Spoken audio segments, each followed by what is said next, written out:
खुशबू दिल में फूल खिलाए।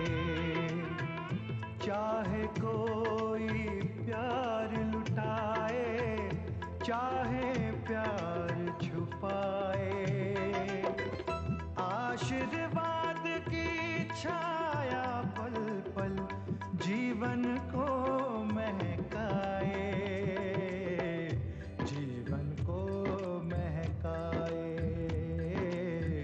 जीवन को महकाए।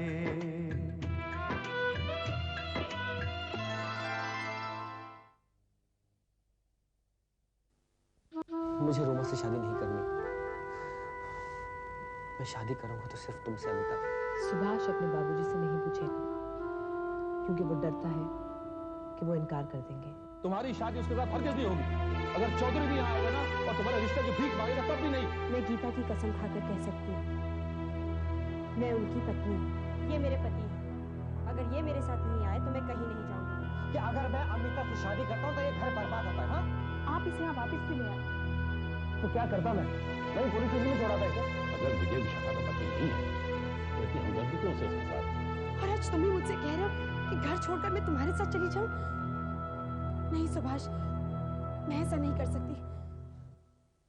अमिता, अगर ऐसा नहीं होगा तो फिर हमारी शादी भी नहीं होगी। मैं जानता हूं कि ये हमारा कदम गलत होगा, लेकिन इसके अलावा हमारे पास कोई चारा नहीं। अच्छा सबक पढ़ा रहे हो उसे तुम।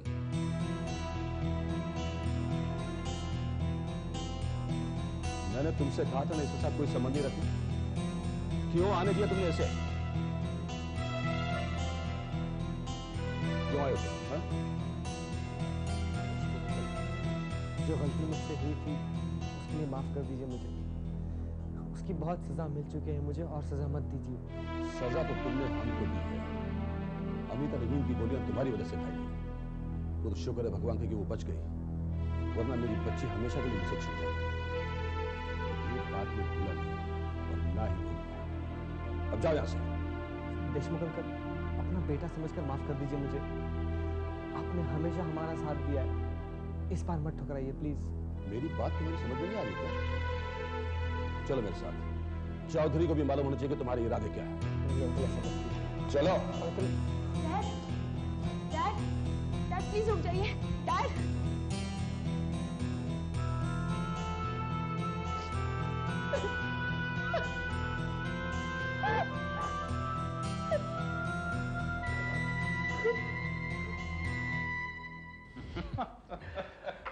भाई चौधरी, यहाँ एक बंगला किराए पे ले लिया है।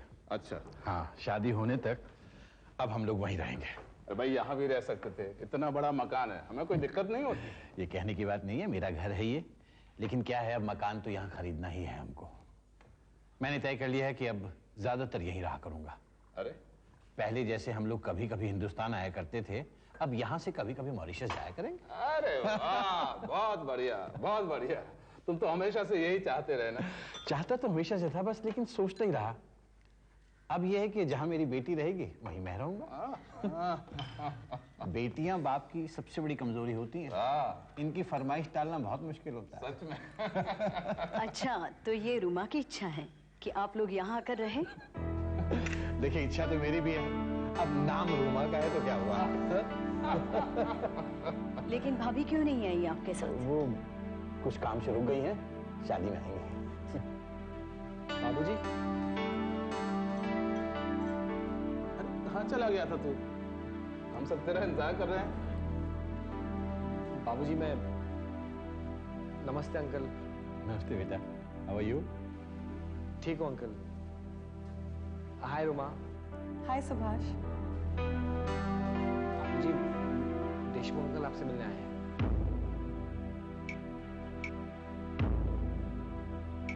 देशमुख आए? कहाँ है वो? बाहर खड़ा है। उसे यहाँ बुला। आप ही चलकर मिल लीजिए उनसे। बिल्कुल, मैं अभी है। हाँ हाँ। चलो।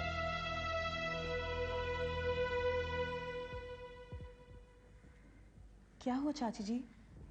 सुभाष इतना परेशान क्यों लग रहा था? वो तुम यहाँ नहीं थे ना, इसलिए वो चुप चुप सा हो गया था। अब तुम यहाँ आई हो, अब सब ठीक हो जाएगा। रियली?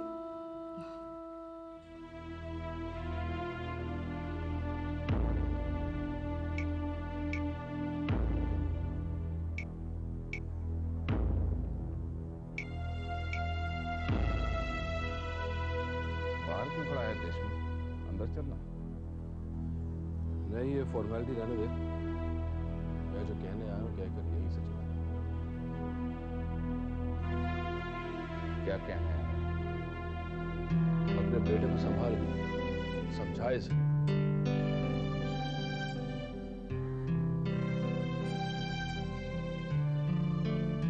हाथ धोकर अमिता के पीछे पड़ा हुआ है, बार बार उसे मिलने चला। अब क्यों जाता है उससे मिलने आता है और फिर जिद करता है कि वो उसके साथ शादी करे। देखो चौधरी, मेरी बेटी ने बड़ी मुश्किल से अपने आप को संभाला है और ये लड़का उसे बहकाने तक तुला हुआ है। नहीं देशमुख अंकल, कोई किसी को नहीं बहका रहा। मैं और अमिता एक दूसरे से शादी करना चाहते हैं। एक वक्त था जब मैं भी यही चाहता था, लेकिन अब नहीं। ये शादी हरगिज नहीं होगी। चौधरी, मैंने तो वार्निंग दे दी है। अब तू भी अपने लड़की की लगामें खींच ले, क्योंकि अगर ये दोबारा अमिता से मिलने आया तो मेरा हाथ उठ जाएगा। सुना तूने देशमुख क्या कह रहा है? कुछ पल्ले पड़ते रहे कि नहीं? खबरदार जो तू दोबारा अमिता से मिला तो मैं यहां मेरे घर में आकर कोई मुझे धमकाए, तो बातें सुनाए, मैं बर्दाश्त नहीं करूंगा, समझा कि नहीं?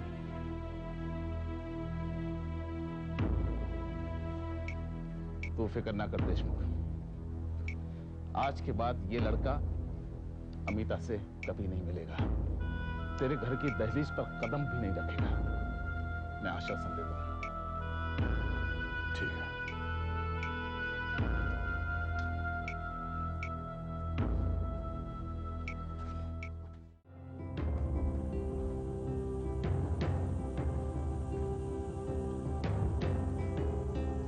ये कैसी हरकतें कर रहा है? एक तरफ रूमा से शादी के लिए राजी हुआ, दूसरी तरफ अमिता से मिलजुल कर उसे भी शादी के लिए उकसा रहा है। बापूजी, मैं हमेशा यही चाहता था कि मैं अमिता से शादी करूं। तो फिर मॉरिशस क्यों गया? रूमा से शादी के बाद क्यों किए? याद रख सुभाष, अब अगर तूने एक भी गलत कदम उठाया तो जिंदगी भर पछताएगा। अगर मैं रोमा से शादी करता हूं बापूजी, तो ये गलत कदम होगा। मैं उसके साथ कभी खुश नहीं रहूंगा। मेरे एक सवाल का जवाब दे। ये लोग जो यहाँ शादी की नीयत से आए हैं, उन्हें मैं क्या जवाब दूं? उनसे वही कहिए जो मैंने आपसे कहा। प्लीज बाबूजी, जबरदस्ती मेरी शादी रोमा से मत करवाइए। सुभाष, मैं तुम्हें कितना ढूंढ रही थी, कहाँ चले गए थे तुम? बाबूजी, पापा आपका बाहर इंतजार कर रहे हैं। रोमा, मुझे तुमसे कुछ कहना है। कहो। यहाँ नहीं, बाहर चलो। रूमा इस वक्त कहीं नहीं जाएगी। बेटा तुम मेरे साथ चलो, तुमसे कुछ बात करनी है। आ जाओ।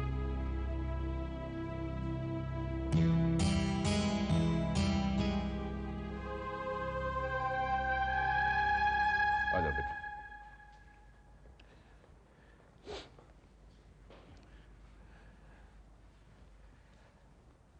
मैं तुझसे जो कहूंगा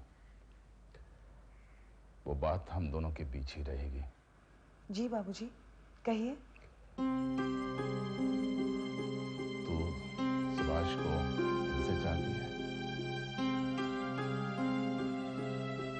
उससे शादी करना चाहती है। मुझसे शर्माने या घबराने की जरूरत नहीं है। जो पूछा है उसका साफ साफ जवाब दे। तू सुभाष से शादी करना चाहती है या नहीं? हाँ बाबूजी, मैंने कब इनकार किया? सुभाष इनकार कर रहा है। क्या?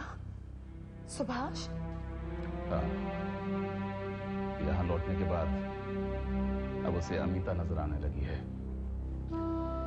बेटा, मैंने कभी नहीं चाहा कि अमिता इस घर की बहू बने, और अब तो देशमुख भी सुभाष को अपना दामाद बनाने के लिए राजी नहीं है। मुझे यकीन नहीं हो रहा बाबूजी कि सुभाष ऐसा कर सकता है। मेरी खातिर वो तो मॉरिशस में भी रहने के लिए राजी हो गया था, और अब अमिता की खातिर हम सबको शर्मिंदा कर देना चाहता है। लेकिन मैं ऐसा नहीं होने दूंगा, मैं ऐसा नहीं होने दूंगा। तुझे मेरा साथ देना होगा उसको मनाने के लिए। वो कैसे बाबूजी? वो तुझे अमिता के बारे में जरूर बताएगा। वो ये भी कहेगा कि वो तुझसे शादी नहीं करना चाहता। वो तुझे मॉरिशस वापस जाने के लिए भी कहेगा, लेकिन तू उसकी इन सब बातों पर बिल्कुल ध्यान नहीं देगी। तू यहीं रहेगी और बहुत सब्र और समझदारी से काम लेगी।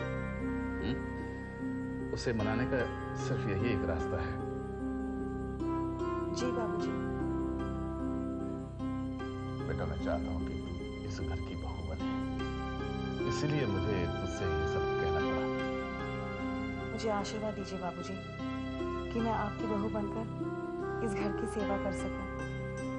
बस बस।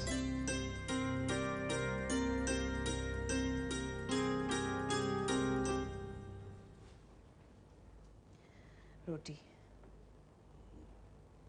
जब मैं अकेली थी ना, कुछ पकाने का दिल नहीं करता था। वैसे अकेले खाया भी तो नहीं जाता, लेकिन जब से यहाँ पर आई हूँ ऐसा लगता है रोज कुछ पकाऊं और तुम लोगों को खिलाऊं। क्या हुआ? तुम लोगों को खाना पसंद नहीं आया क्या? नहीं, अच्छा है। और तुम्हें? मुझे भी अच्छा लगा। नहीं, अगर तुम्हें खाना वाकई पसंद होता तो तुम पहले नहीं कह देते। राधा, जब मन अशांत होता है तो कुछ भी अच्छा नहीं लगता। दुनिया की सारी दौलत भी मिल जाए ना तो खुशी नहीं होती। लेकिन इतने उदास क्यों हो? उदास रहने से परेशानियां दूर हो जाएंगी क्या? तो क्या करूं? हमेशा की तरह हंसूं और ऐसा प्रिटेंड करूं जैसे कुछ हुआ ही नहीं। मैं अमिता को दुखी नहीं देख सकता, तो वो जो चाहती है मैं कर नहीं सकता। मुझे कुछ नहीं चाहिए था, कुछ नहीं चाहती। अमिता, बैठो यहाँ। अमिता,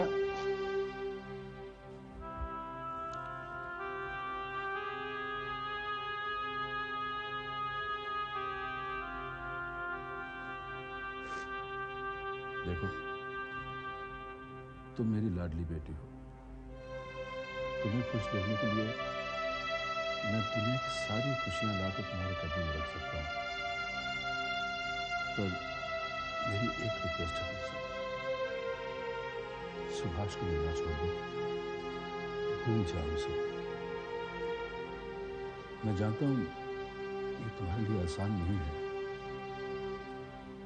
लेकिन अपनी डैडी की खातिर कोशिश तो कर सकती हो। मैं नहीं मिलूंगी उससे, कभी भी नहीं मिलूंगी।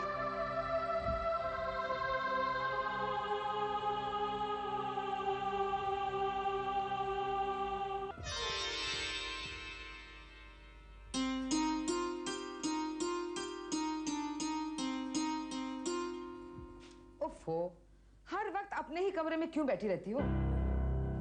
तो और क्या करना चाहिए मुझे? वही जो एक पत्नी का फर्ज है। सेवा करो अपने पति की, ख्याल रखो उसका। मगर वो तो मेरी तरफ देखते तक नहीं है, मैं उनके नजदीक कैसे जाऊं? प्रीति को दूर हटाकर तुमने उसे ये तो साबित कर दिया है कि विजय से तुम्हारी शादी किस हालात में हुई थी। अरे गीता की कसम खाई है तुमने। अब अपना फर्ज निभाने के लिए तुम जितना भी चाहो आगे बढ़ सकती हो। विजय एक मर्द है, एक औरत के बढ़ते हुए कदम को आखिर वो कब तक रोक पाएगा? जी, मैं कोशिश करूंगी।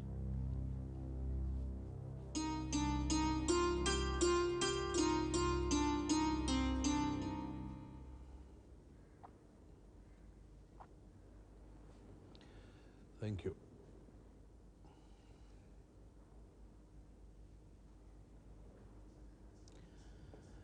आज चौधरी के घर गया तो पता चला कि मित्तल आया हुआ है, उसका समधी। अब उसकी शादी की तैयारियां शुरू हो जाएंगी। तुम अमिता के बारे में सोच रहे हो ना? हाँ, वहां शहनाइयां बजेंगी और अमिता दिल ही दिल में कुड़ती रहेगी, रोती रहेगी।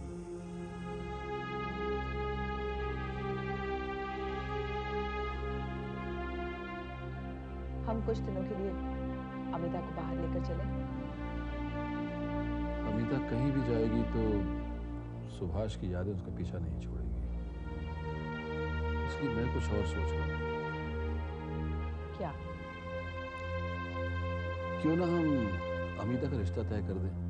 लेकिन कोई अच्छा रिश्ता ढूंढने के लिए वक्त लगेगा, और फिर अमिता को लड़का पसंद आना चाहिए, लड़की को अमिता भी पसंद आनी चाहिए। ये सब जल्दबाजी में कैसे होगा? मैं रिश्ता ढूंढने की बात नहीं कर रहा हूँ, मैं उस लड़के की बात कर रहा हूँ जिससे ब्याह करने के लिए अमिता राजी हो सकती है। किसका जिक्र कर रहे हैं? दिनेश, देखा भला लड़का है, अमिता से उसकी दोस्ती भी है। तुम्हारा क्या ख्याल है?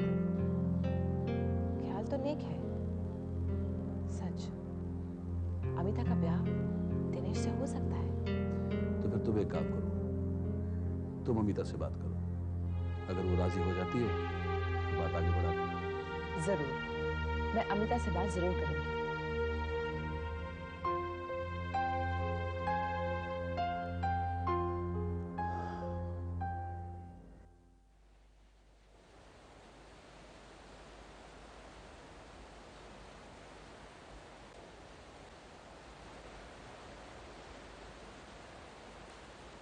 सुनिए, आपसे पूछने का मौका ही नहीं मिला।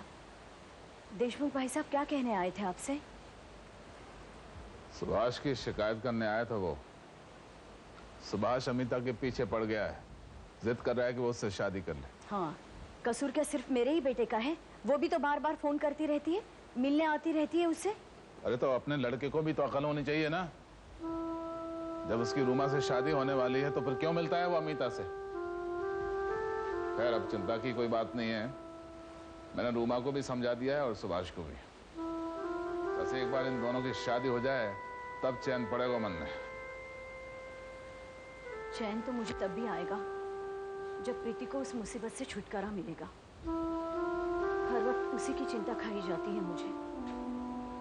तू प्रीति को चंद रोज के लिए यहाँ बुला लेना, जब तक सुभाष की शादी नहीं हो जाती यहीं रहेगी वो। नहीं, अभी नहीं। वो अगर यहाँ आएगी तो हालात और बिगड़ जाएंगे। उसकी सारी जिंदगी का सवाल है। क्या मतलब? जेठ जी जब तक नहीं आते तब तक किसी भी बातों का खुलासा नहीं होगा। ईश्वर ना करे अगर ये बात सच निकली और वो लड़की दामाद जी की पत्नी हो तो क्या प्रीति उस घर में एक पल भी नहीं रहेगी?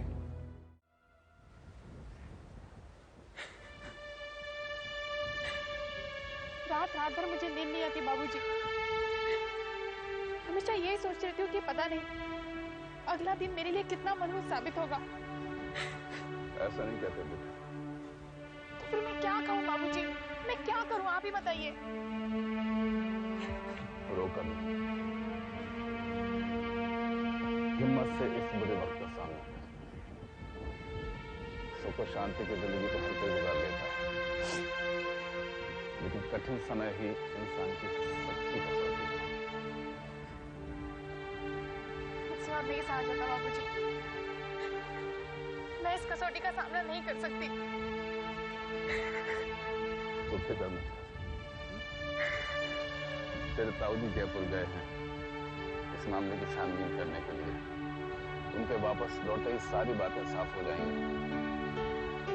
अगर वो लड़की विजय की पत्नी है तो तू एक मिनट भी उस घर में नहीं रहेगी। बाबूजी, आप प्लीज प्रार्थना कीजिए कि ये सारी बातें गलत हो। मेरे साथ मंदिर चलेगी?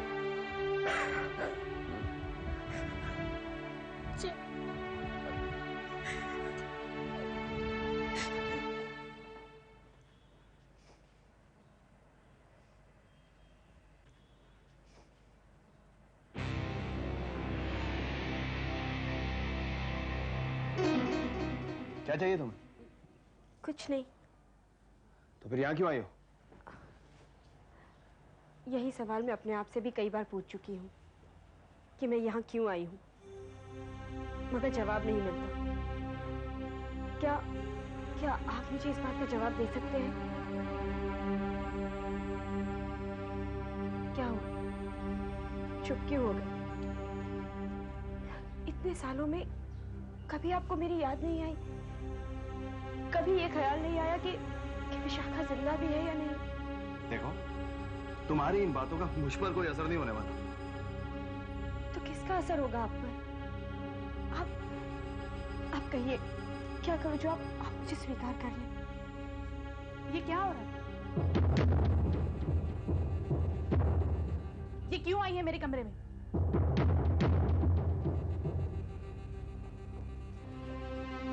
आपने इसे आने कैसे दिया? आप इसे कहिए कि यहाँ से चली जाए, दोबारा यहाँ मेरे कमरे में नहीं। और तुम सवेरे सवेरे कहाँ गई? हाँ? अपने बाबूजी के यहाँ गई होगी मेरी शिकायतें करने। क्यों जाती हो हमारे पास? एक अजनबी लड़की के सामने मुझ पर मत चिल्लाइए, और तुम भी अपने शौहर पर इस तरह हुकूमत चलाओ। शुक्र करो तुम्हारा शौहर तुम्हारे साथ रहता है, वरना मैं इतने दिन ब्याहदा होते हुए भी अकेले ही जिंदगी गुजार रही थी।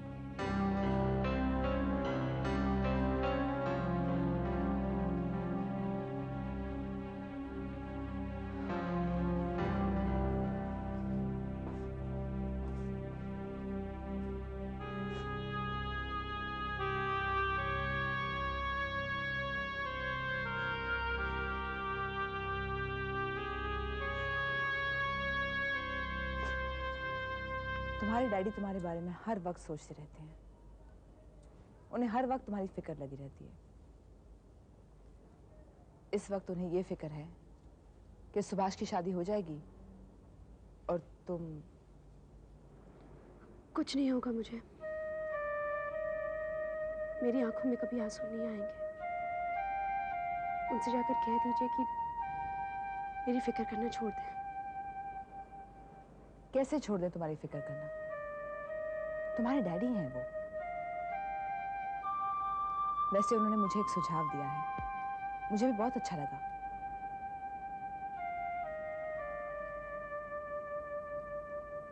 कैसा सुझाव?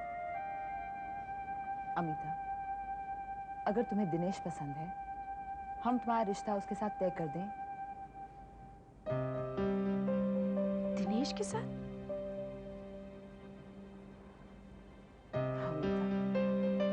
दिनेश एक बहुत अच्छा लड़का है, तुम्हारा कॉलेज का साथी है, पुरानी दोस्ती है तुम दोनों की। लेकिन अगर तुम्हें पसंद नहीं हो तो प्लीज फ्रैंकली बता दो, हम तुम्हारा रिश्ता कहीं और तय कर देंगे।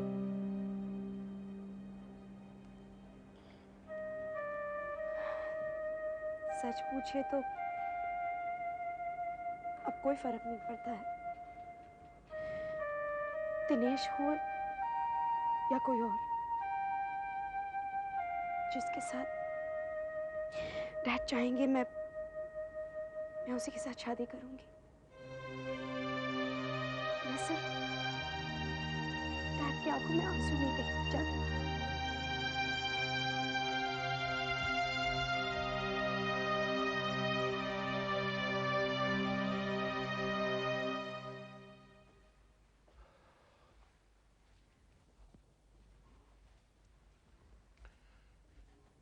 बहुरानी। जेठ जी, लौट आया? हाँ, लौट आया। क्या हुआ वहां, कुछ पता चला? सब कुछ पता चल गया, अब शक की कोई गुंजाइश ही नहीं रही। क्या बात है? आप बताते क्यों नहीं? कलेजा थाम कर सुनिए, बहुत बुरी खबर सुनाने जा रहा हूं मैं। सुमित्रा ने जो कहा वो झूठ नहीं है।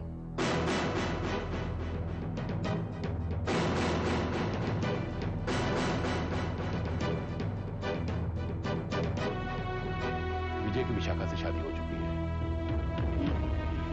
क्या कह रहे हैं आप?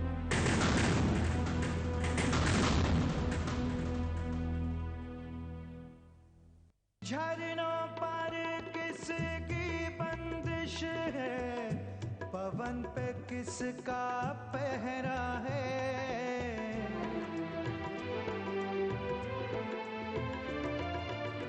लहरों को किसने बांधा है, किरण पे किसका पहरा है। फिर क्यों दिल के अरमानों पर कोई रोक लगाए, कोई रोक लगाए।